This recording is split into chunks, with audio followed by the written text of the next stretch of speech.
শেষ মুহূর্তে লড়াই পর্যন্ত পাকিস্তান এর সঙ্গে কাঁধে কাঁধ মিলিয়ে লড়াই দেখালো বাংলাদেশে, কিন্তু অবশেষে শিরোপা হাতছাড়া হলো। এশিয়া কাপ রাইজিং স্টার্স ফাইনালে পাকিস্তান এর কাছে হারলেও বাংলাদেশ এর অধিনায়ক আকবর আলী হাল ছাড়েননি।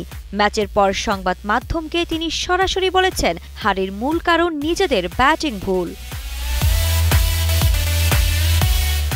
ফাইনালে হারের পর আকবর বলেন, বিশ্বাস আমাদেরই ছিল, কিন্তু শট নির্বাচনে আমরা যথেষ্ট ভালো ছিলাম না। দোষারোপ করলে শুধুই নিজেদেরই করব। এমন উইকেটে স্পেনের বিপক্ষে ব্যাট করা সহজ নয়, এটা আমরা জানতাম।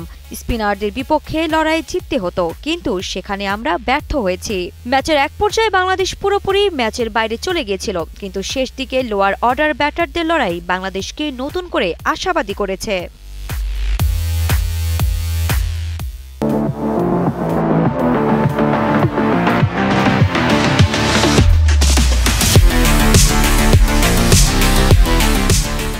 আকবর আরও বলেন, এক পর্যায়ে আমরা পুরোপুরি ম্যাচের বাইরে চলে গিয়েছিলাম, কিন্তু আমাদের লোয়ার অর্ডার যেভাবে চরিত্র দেখিয়েছে তা সত্যি দারুণ।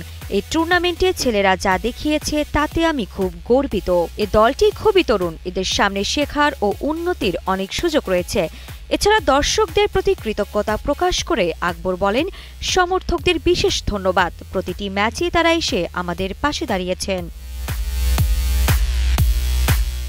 তবে হারের হতাশা থাকলেও বাংলাদেশ এ দলের মধ্যে নতুন সম্ভাবনা জেগে উঠেছে। তরুণ খেলোয়াড়রা এই টুর্নামেন্টে যে দৃঢ়তা ও লড়াই দেখিয়েছে তা আগামী দিনে আরও বড় অর্জনের পথ খুলে দেবে। অধিনায়ক আকবর আলীর কথায়, হারা মানেই শেষ নয়, শেখার এবং এগিয়ে চলার সুযোগ। সমর্থকদের উষ্ণ হাতছানির সঙ্গে এ দলকে আরও উচ্চতায় দেখতে সবাই অপেক্ষায় আছে। আরিফা জাহান পিনন, কালের কণ্ঠ স্পোর্টস।